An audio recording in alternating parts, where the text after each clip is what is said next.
Hi, welcome back, my beautiful wolf lovers. And up next is our incredible, most wonderful, fantastical check-in with the Apex Ambassador Pack. Please stay tuned, enjoy. There'll be a live Q&A afterwards, as usual. See you soon. Earlier this year, we lost Taboo, and we also lost Merlin. He was 15 years old. And as sad as that was, it also opened up the door for us to be able to rescue some lives that needed to be saved.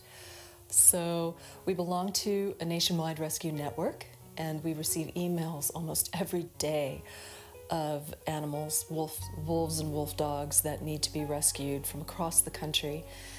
And we had decided that we wanted to, if we were going to rescue any new pack members, we were going to rescue females because we're very male heavy, as you probably know at this point. And we thought, gosh, wouldn't it be nice to be able to give all of our guys female companions? But after Selena came, we kind of got to see the response from all of the boys. Kona is still mourning Taboo. He doesn't really want anything to do with another female. Sarge is kind of an old grumpy guy who really enjoys having his own space and being a bachelor. Riggs was thrilled to have Selena join him, so he's taken care of. And Loki and Thor, they're happy just to do whatever. So we were kind of surprised by that. And I always open these emails, Steve always opens these emails, and we, you know, sometimes they're all the way across the country and the timing's just not right, or the situation's just not right.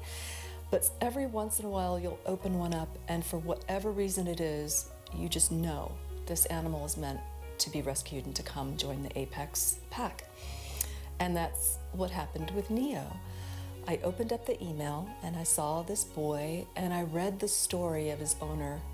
Steve and I were incredibly affected by that. This boy, in every way, just seemed to have the right fit for our pack with his personality, his age, everything. And because of that, we thought, you know what? We're going to go ahead and we're going to rescue Neo. And no, he's not a girl, but something's just telling us that he is the one. Ha! Ha! Ha! Ha! So dumb. I honestly didn't mean to say that, but he is.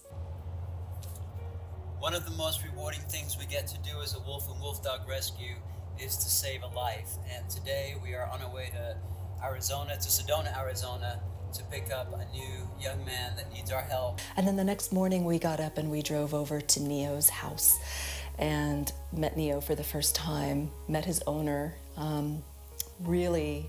Really sweet guy, and we really felt for his situation. And Neo was such a shy boy. So we kind of stood back and we let his owner and his family put him in the back of the truck. And then once he was there, then we came and we got in the truck. Today is a very bittersweet day. We have our boy here. You can see he's really shy and a little scared, and he stunk up the truck. And but this morning was actually pretty sad because we really saw how much this family loves him, and because of circumstances beyond their control due to COVID, they can't keep him anymore. But we're really happy that we could step in and help them in this way while they start to rebuild their lives. So hopefully there's a happy ending for everybody, and we'll watch his journey as he blossoms at Apex. Normally on a rescue, we'll go ahead and we'll get a minivan or such, and then we'll put a crate in the back. And that'll be where the rescued animal will go to be transported back here to the sanctuary. That way it makes it easy for us to just carry the pup into their new enclosure in the crate. Now, our F-150 is actually built, the back is built as a crate. So it has the fencing where it needs to be, and even the windows have bars across them so we can bring the windows down. They can enjoy the breeze, but there's no chance of them getting out. So we had heard that Neo was very friendly and very family friendly. So we decided to transport him in the truck. Now we knew that this might be the most comfortable form of transport, but there's one thing that we would have to do. We can't easily carry him into his new enclosure. We would have to leash him and somehow walk him in. And with a brand new animal who's afraid, you know, you have to be prepared for them to dart, to run. And we had our team of volunteers ready to receive us. We had everything kind of boarded and blocked appropriately so he would know exactly where to go and hopefully just go straight into his enclosure. The one thing we weren't prepared for was Riley's little kennel, where we would have to pass by to get into Merlin's enclosure. There's a gap there, and we didn't think about blocking that off. So you'll see that, you know, they want to just get to a little cozy space as fast as they can. And so that presented a challenge for us. But it was very quick. We managed to get him comfortably out and up and into his enclosure, let him off the leash and into a little adobe where he curled up and stayed for the rest of the day, through the night, until the next morning. Yes. Oh, little man. Little man. I know. So for the first few days, Neo hid in a little room that's in there. We're gonna feed Neo. What I'd like to do is put it inside his house so he doesn't have to come out and eat because he's very shy right now. Chances are though, when I go in there to check his water, he's gonna come running out, and I don't really want to scare him, but I want to put the food inside and I want to check his water, so here we go.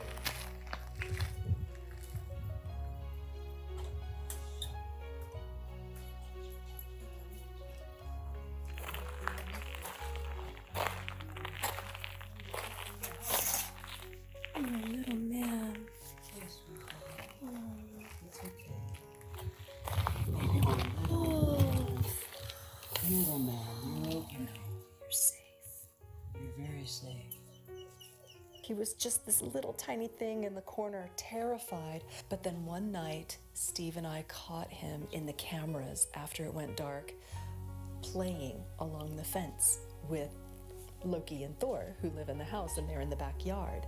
And I love this enclosure. It's not the largest enclosure. It was our first enclosure that we built when we decided to turn our home into a sanctuary. And it was for Merlin, and we wanted him there because it gives us the opportunity to talk to him all day, because we have all these windows, and he gets to socialize with the kids in the backyard too. So even though it's not the largest enclosure, it's a great introductory enclosure for new rescues to start socializing and building trust and getting to know us and the pack. But to see him playing through the fence like that, but then during the day we'd get up and he'd be hiding again. So this went on for about a week.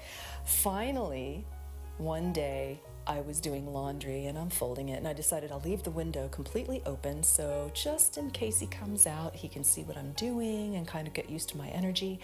And I'm folding the laundry and I hear this chuffing behind me, and I turn around and there he is looking at me down in play stands. And I was like, oh my gosh. So I started kind of goofing off with him a little bit through the window, and he started running the fence and chasing his tail and then looking at me, and I just couldn't believe it. And Steve was just blown away, and that was the beginning of him really starting to come out of his shell. Now, I'll go in there and I'll spend a good couple of hours with him a day, going in and sitting and just sitting.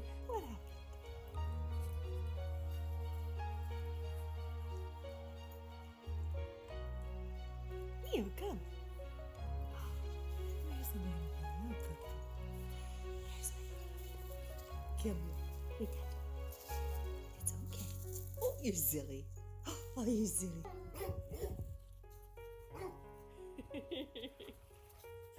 Who's silly? Who's silly? Who's the silly one? And it's gotten to the point now, it's been a few weeks where he'll actually sometimes come and snuggle me. He'll even sit in my lap. And this is a process because his owner told us that he had never bonded with anyone other than him and his son. So we didn't expect this to be an easy transition for Neo, and we expect it to take time. And so that he's come this far so fast is actually surprising to me. He is turning into the biggest love bug. He's truly one of the sweetest guys I've ever met, and we're just so happy to have him and so excited that he's part of our pack, and can't wait to watch him just blossom. And I can't wait for him to let me actually put a leash on him, which hasn't gotten to that point yet. I have to really build that bond of trust first before, and I won't leash him until he allows me to. So that's going to take some time because it has to be a mutual agreement. And he watches, he can see the kids in the turnout playing, and he wants to play so badly. So I'm really trying to help him make that association that a leash is a good thing, and it's actually going to give him freedom, not take it away. So it's exciting. It's really exciting, and I'm very honored to be his new caretaker.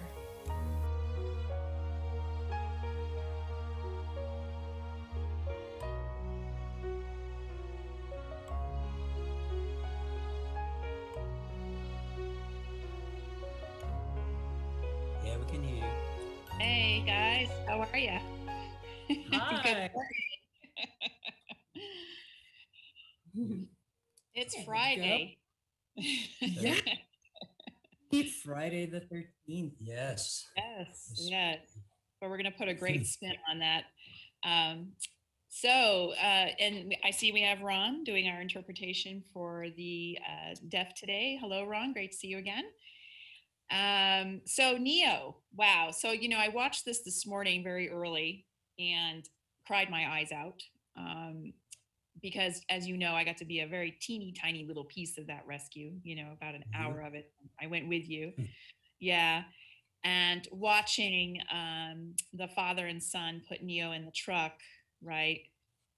Compared to the scene where he's running around, I think it's a rope toy in the end there. Oh my gosh. Yeah. And I'm getting emotional now. It's just amazing, just absolutely amazing what in the short amount of time, how far he's come, right? Because he lost his family and now he has you as his new family. It's just incredible. So tell us, how's Neo doing today? He's good. We actually were going to try and do this segment, the Q&A, outside in front of his enclosure, because he was feeling really outgoing and coming out.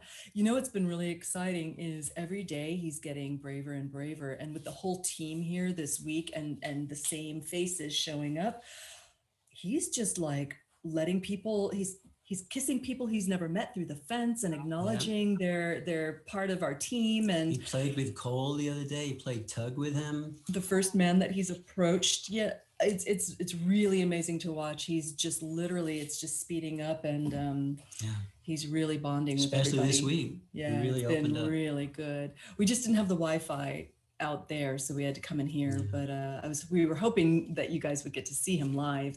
He's just doing so well. Well, the video was beautiful, and we've seen the pictures of him on Facebook. He's absolutely just gorgeous, stunning. He's a boy. Yeah, we do have a couple questions. One person's wondering if the previous owners keep in touch or come and visit. And I'm wondering if you can address that with Neo, but perhaps with maybe some of your other pack members. Sure. So, every situation is different.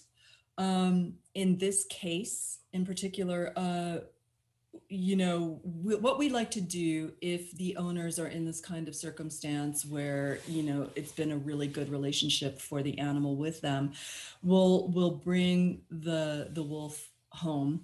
And, he did ask if it would be okay to come and visit. And what we'd like is to give it 6 months to a year for Neo to really ground himself here, to completely be comfortable with all of us and to bond with us as his new family. Then Steve and I will have a discussion about how we would like to go ahead and do that. Of course, this family was devastated by having being forced to having to find a new home for him. So we would love to be able to give them the opportunity to come and visit. We just want to make sure that it's not confusing or upsetting for Neo. Yeah. But what we've seen in the past is with Kona, we had the same experience with this young man who did everything he could to be the best caretaker for Kona. And he did a beautiful job of raising him from a pup. And then he also had an uncontrollable circumstance. And, he was able to come and visit. Kona had bonded, and also when one of these guys comes and they have their pack, they bond with their pack so tightly, and they're so happy just instinctively to have their pack. They don't want to leave. So what we saw with Kona was that he was very happy to see his previous owner, but there wasn't that confusion there that we expected to see. He actually was happy to see his owner. And then when his owner left, he was very happy to be home as well. So if that's what we can determine with Neo and in future circumstances, then yes, of course, we would never want to say, no, you can never see him again. That would be, I think, kind of a cruel thing to do. Absolutely. Yeah, agreed. We have another question from Deb Taylor. Will Neo be able to be in an enclosure with the other wolf dogs? So I know you have a process for that. Maybe go talk through that a little bit. Yeah, sure. Yeah, we've been working with him with the others. We actually had some footage that we didn't have time to include into the end of this video. He's actually had Loki in there playing with him.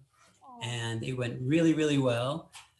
We don't normally like to put our other animals in someone's enclosure. We like to take them out and introduce them in a bigger space. In this particular case, it's difficult to do because he won't let us put a leash on. And so until we can do that, we started to bring in some of our guys that we know are very, very gentle and loving. So Loki was the first one. So he has a new friend. And so what we have right now, we have a half-acre turnout that is their play area. So not only do we hike them together and work with them so that they can all run and play off leash on the hike, but they have this half-acre turnout to go in groups and have playtime all morning. We do as much as we can in the morning, giving them lots of stimulation and exercise and socializing together. And then we try to do it again in the evening. Because our enclosures are not as large as we would like them to be. We're on a small property. So we try to get them out and socializing and exercising as much as possible.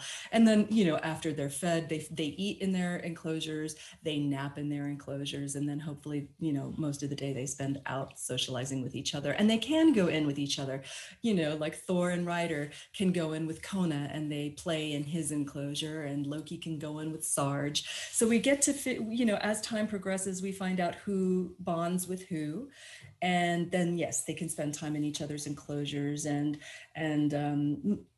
oftentimes some males won't get along or some females won't get along, so that's a process as well. It takes a long time, but it's the safe way to do it and is the successful way to do it. Yes, absolutely. I remember when we first brought Chaos in Theory there, you had a very specific order in which who would go in first and how. Yep. And I don't know if you want to explain the reason, you kind of did, but maybe in that particular situation, you had a very strong reason for why certain wolf dogs came in the order that they came in. And I remember Thor acting as the intermediary, right? The Taboo kind of oversaw the whole thing from a distance as the pack leader, but Thor was running from wolf dog to wolf dog to wolf dog, communicating with them about these newcomers, which was just a fascinating behavior to watch. Yes, he still does that. He's brilliant at that. And Riggs is like that too. They're really amazing peacekeepers, but we do that because in the wild, a pack is a family. And they're blood related generally. There might be some interlopers that come in and join, but for the most part, they're a family and they stick together as a pack. And so when they work out the hierarchy, which often is very similar to just a human family, the oldest ones are kind of the higher ranking ones naturally because they're older and wiser, and the younger ones are under their wings, and that's often how it works. But our guys are not blood related. They come from different backgrounds. They come at different ages. So when we put them together, you know, they spend time in their own separate enclosures, but when we put them together, it's almost like a daily ritual of them having to work that hierarchy out. Hey guys, am I still this guy and you're still that guy, and we need to work this out. So we've spent a lot of time paying attention to this and watching how they work it out, and we want to make sure it's done safely. So if we know, for instance, that, you know, Loki has started challenging Kona a little bit, Kona's not happy with that. We want to make sure that we put them in the turnout first together so that they can have a successful, peaceful working out of hierarchy. And then we can introduce Thor, and then we can introduce, so we know the safest way of bringing them together so they can work this out successfully. And then once they do, it usually can take, sometimes it can take a minute. Yeah. And sometimes but once it takes they like 10 seconds, sometimes it takes some days minutes. they're totally cool, and then some days there's a little bit of posturing and such, and we have to monitor it, but we also can't let our humanness come in and get in the way. We have to let them work it out, but make sure we're there to keep everybody safe, like good parents, right? There's too much energy at one time. Can really It just explode explodes. things. So we've learned over the years how to do it, and successfully, and our team knows how to do it as well. And then once they've worked it out, then they all go and play and spend time together, which is beautiful. And usually they'll hold that for the whole day. So if they've spent a lot of time in the morning together, and then we bring them back for their meal, and then they rest, and then we take them up again in the afternoon, that will maintain, and there usually isn't that ritual again for the second time. It's usually a morning or first It's a time 24-hour rule. Yeah, exactly. I just love how conscientious you two really are in observing and feeling and understanding what your pack is doing and thinking, and giving them that space to work it out. It's really amazing. Well, they much about ourselves as we teach them. Yeah, so they teach us what they need. Watching them after a while, you're like, wow. Who are the smart ones? Who are the teachers and who are the students? Yeah. Exactly. And that's been a common thread all week, hasn't it? So it's a question slightly off topic, but I do want to bring it up just because I am going to once again pitch the emergency fund.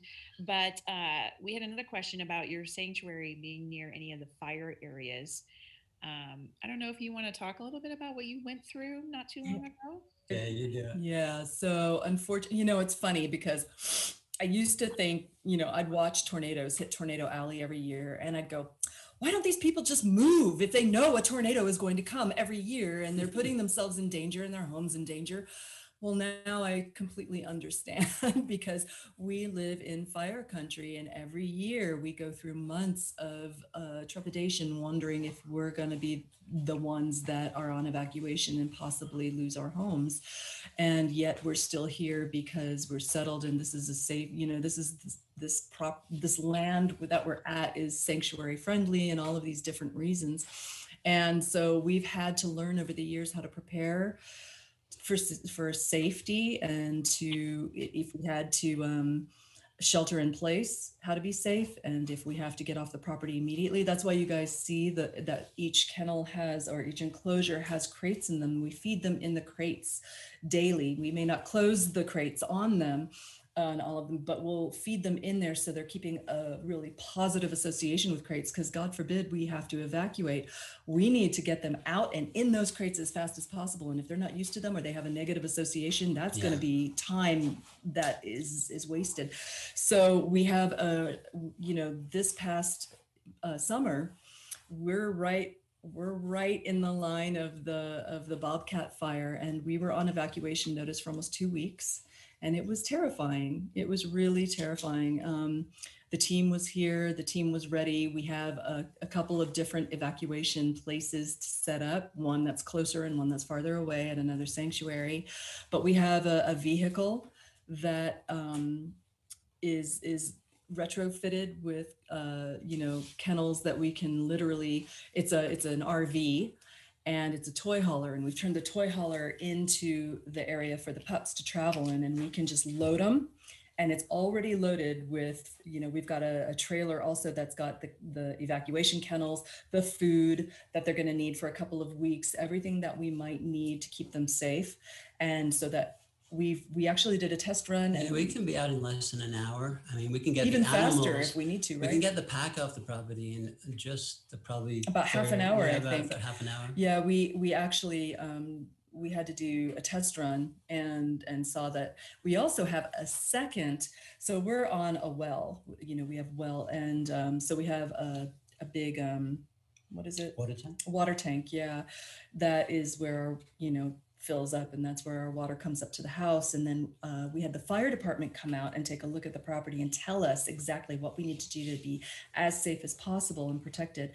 And so they said, if you guys get a second water tank and keep it filled and just have it set aside for emergency purposes, then we'll actually station ourselves there if you guys are in an emergency. So one of our amazing donors donated enough money for us to purchase one of those, and so we have that as well. So we're well prepared, but that doesn't take away from the fact that it's really scary, especially this year was particularly scary. We had a lot of support emotionally and financially, which helped us start that emergency fund, because honestly, if we were to burn down, or even the time spent away from the property is very expensive. So having that emergency fund has really given us a sense of security that we didn't have before. Yeah, I mean, despite, even though you have everything in place, and it's so stressful, right? I mean, it's just not knowing for 2 weeks if everything you've built is going to be gone. And I know many, many, many people went through that this year. And we were very lucky. We were. And it was funny, just the level of stress you're at. We were supposed to be working on everything, all the production, pre-production for Sedona. We could not even focus. We were just spinning in circles. Didn't focus on anything because we were just constantly watching the computer to see where the fire was moving to, and watching the news and checking on the animals. There was so much smoke, and you've got all these animals who are hardwired for fight or flight, and they can't go anywhere, and that's incredibly stressful for them. So we had to really create a daily routine for them and keep our energy as calm as possible to make sure that they knew they were safe. So we were just staying positive, making sure they got lots of playtime and keeping them playing and happy, and they did really well. We were really they got through it really well, but also we couldn't hike them because the smoke was so bad. It would have been too hard on their lungs. I mean, there was a lot to consider. Yeah, incredible stressful time. So if anyone would like to, contribute to Apex and help keep that emergency fund there and fund the mission items as well, that's all on our auction website, and the link will be dropped into the comments, and it's also all over our Facebook pages. And you can also donate directly to them at apexprotectionproject.org. I know we got slightly off topic, but I thought it was really important that we answer that question and talk about what you guys go through, caring for these animals. And I know our dear friends at Wolf, they had to evacuate twice, and they have 30, twice. I think it was 30 wolves and wolf dogs. So any last comment? Well, it took Wolf several hours to get off that property because they have some animals that are not leash trained. They're feral. They don't really interact with humans, so they have to have they have to do a whole different thing. And what was scary what we thought was very scary was that they've got the property they're on, and they've got this new property that they're trying to build and move to, and both properties were in danger. So it was like, where do we go? Thank God there's another sanctuary there that's always there to support them for backup, but we were just checking in on them and just so worried about how they were doing it, but they did really well. Yes, they did. So closing statements is thank you for asking that question. And being able to share these moments with everyone, it's just so great. And we love being able to share that, because you guys don't get to see the behind the scenes and what we do every day. And so these moments are so special for us, and so that you get to come on this journey with us. This day, I think I'm most excited for, because I'm so just in awe of these warrior women who put their lives on the line to save wildlife. I mean, literally put their lives, get death threats, and yet they're still out there fighting bravely. I admire that so much. And I can't wait to hear this heartfelt panel conversation that they're going to have is going to be absolutely fascinating.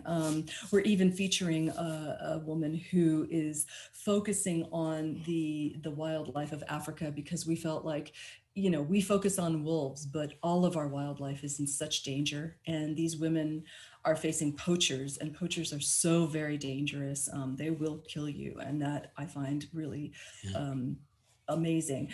And then to have all of this wonderful, I'm really excited too about the conscious consumer section and how we can become better just in our daily living to help protect the planet and our wildlife. So please stay with us. Please stay with us for the day if you can, because it's just going to be amazing. Absolutely. Thank you, guys. And don't forget, we got Rick tonight. We got Rick back. Yeah. I like. After last night's huge success, we look forward to another incredible evening. And thank you so much, guys. And we'll see you very soon. See you in a bit. Love you. So how incredible is it that your support helps people like the Apex Protection Project go forward and keep these wolf dogs safe? There's a lot to what they do, and we're getting a little inside look at what that's like. So on the silent auction, once again, is help with their emergency fund. You just heard from Paula how important that emergency fund has become for them. They were in a very scary situation for a couple of weeks this summer. And if you donate to that particular emergency fund, if you buy that from the silent auction, and especially if you buy it as a gift, maybe buy 2 or 3 as a gift, you are helping them through all of that for years to come, we hope. Like, you will keep on giving to that fund. Also, I want to talk a little bit about a few other things that they mentioned that are on the silent auction. The health certificates, so they can travel. So like when they came to get Neo, they needed a health certificate. That fund provides that so that they are able to go and transport safely and, of course, lawfully, you know, legally transport this animal across state lines and get it to safety. So, you know, you can go through the silent auction page and take a look at all of those action items there, fund the mission items, and see what resonates with you, what might resonate during this gift-giving season for people on your list. I am a huge proponent of small business, and this is a small nonprofit. So when you buy something from the silent auction, or you buy something from, say, the jewelry counter that we have online. I'm wearing a piece. This is 3 different pieces. There are earrings as well. Every time you do that, you are giving not only a gift to someone that you know, right, like a family member or a friend, but you're also giving the gift to this nonprofit, right? And I think that that is great. You're supporting a small business, a small nonprofit, and those make huge waves. So all of, you know, every penny counts. They don't say, oh, that $1,000 gift was great. Of course it was great, but so is the dollar gift, or the $5,000 gift, and the $20 gift. All of that adds up. So please, we want to sell all of these auction items, and we would love it if all of the auction items would go for more than what they're valued, because that value comes back to you tenfold. It comes back to your karma, it comes back to your emotions, it comes back to this compassion and coexistence that we've been talking about all week. Please, give. Buy a piece of jewelry. Donate something to the Apex Protection Project, right? These are all important funds that Sedona Wolf Week supports every year, and this year is no different. Coming up next will be a little 10-minute piece on coexistence. It starts promptly at 11 a.m. Pacific time. So stay tuned. We'll be back right at 11, and I will see you soon.